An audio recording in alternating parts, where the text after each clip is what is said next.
Absolutely.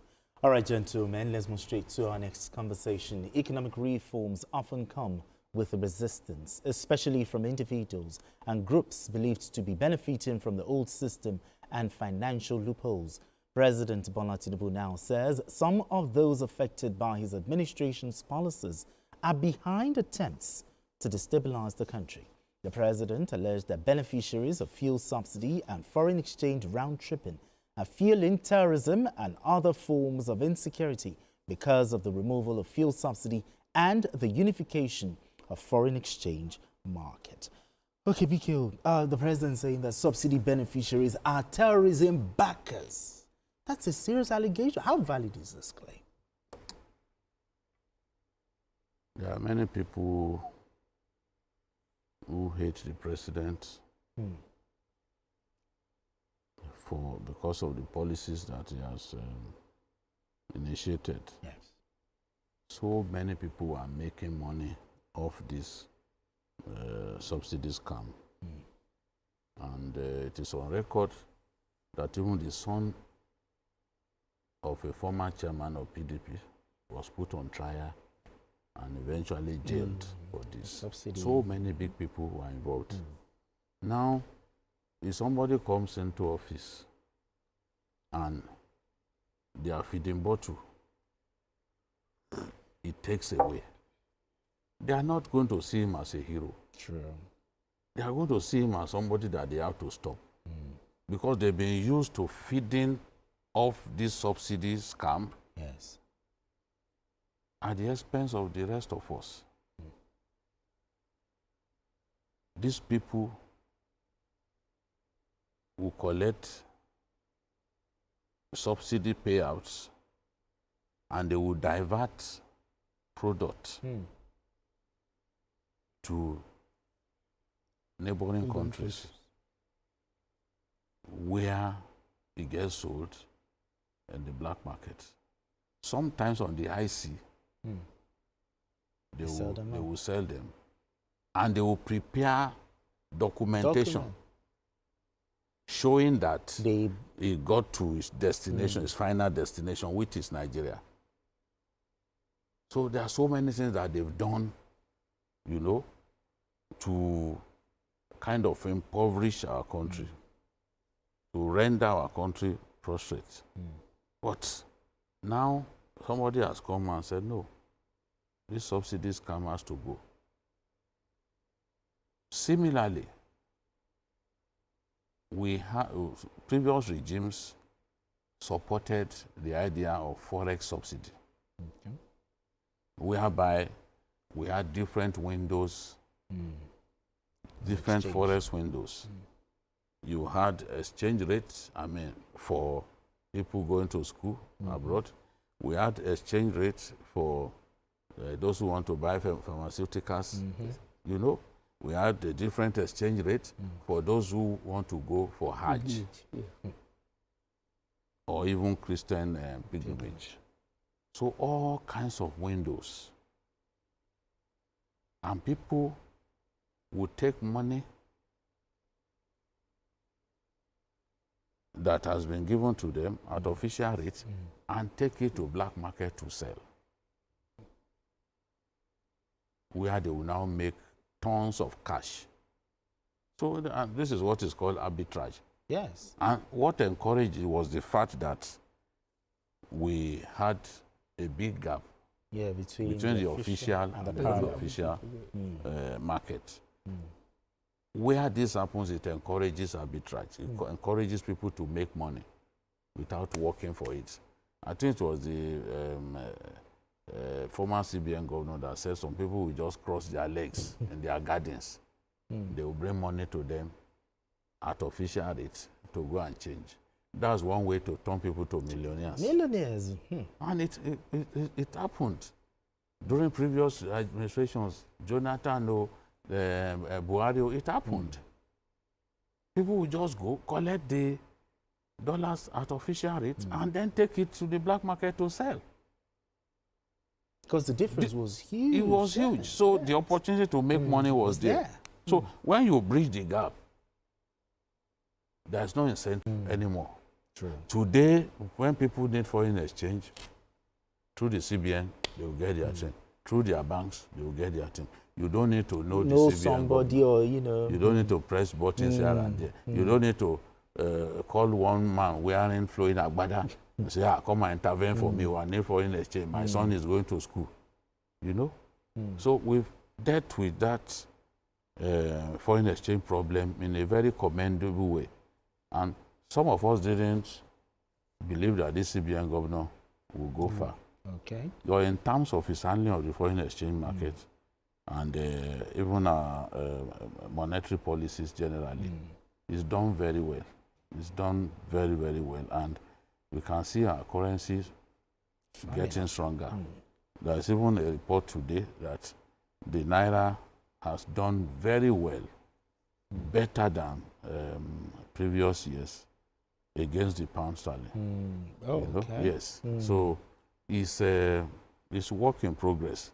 But for people who have been denied their access to cheap funds from the center, you don't expect them to be happy with this man. They will be swearing for him every day. Every day. This man came and now we are no longer making money. They can't be happy. They will be among the people bent on bringing down the government. So the president was right.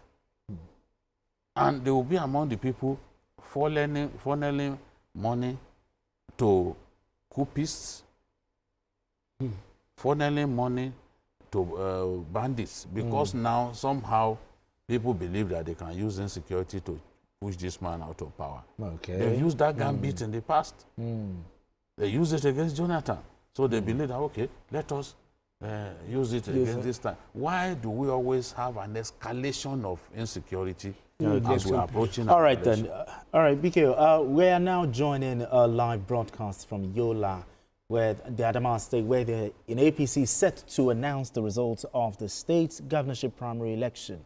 Yes, you can scan the barcode on the screen right now to keep watching this program, which continues on all other platforms, including Sky B UK channel and also on youtube.com/TVC News Nigeria. So, BK said something. You take the feeding bottle from them, they are the ones funding this issue of terrorism.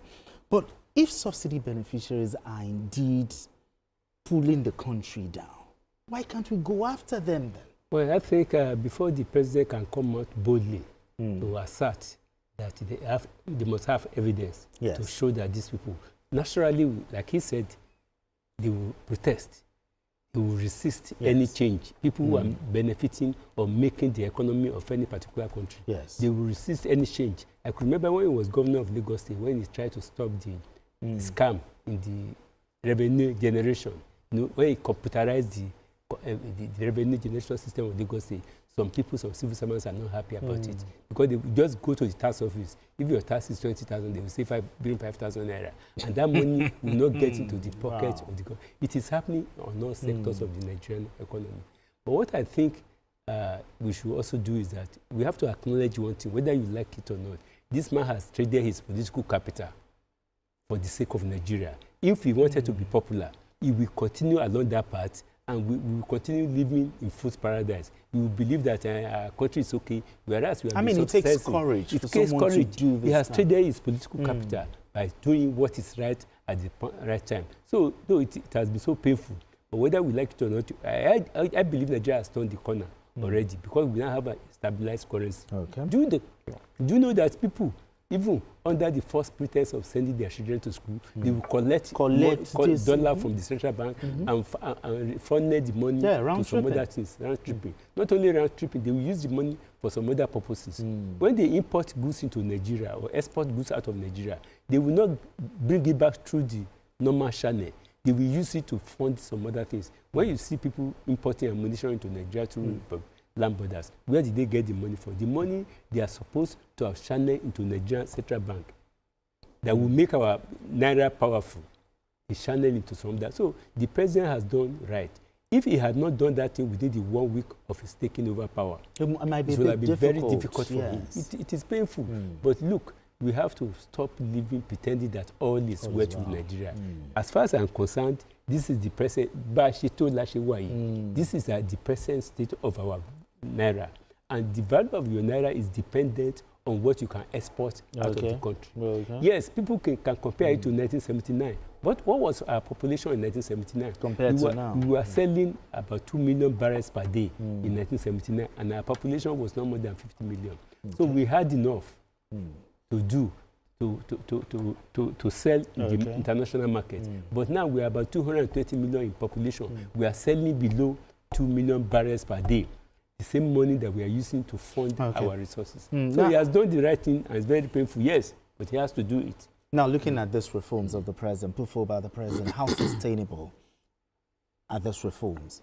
Well, it depends. If the president, we have seen that this president is not prepared to go back, to work back on his reforms. He's not prepared to do that. If he wanted to do that, the moment fuel prices went up as a result of the needless fighting by Iran, Israel, and America, he could have used the opportunity to bring back subsidy. People asked the question, but he said no, we are not going to do that, because he knows what it means. Yes. And now states are getting a lot more. They are able to do a lot more infrastructure, deliver a lot more infrastructure. They are able to take on projects that in the past were simply reserved for the federal government.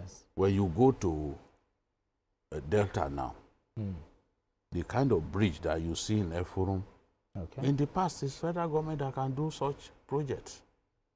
But the state governor has undertaken to do such a project because they have more funds. They have more funds. I remember you talked about a governor. He said, what I couldn't do in... That's the governor of Kwara. You know, was able to he do said, it I've done in 2 years what I couldn't do in 4 years. 4 years. That's saying the truth. So now, he cannot, after achieving all that, now say, oh, I'm going back. So in the past, the question was, are we going to have the political will to stay the course? To stay the course. Okay. Right now, I see all the signs that this president will stay the course. You stay the course. All right, then. All right, gentlemen. Let's move straight to our next conversation.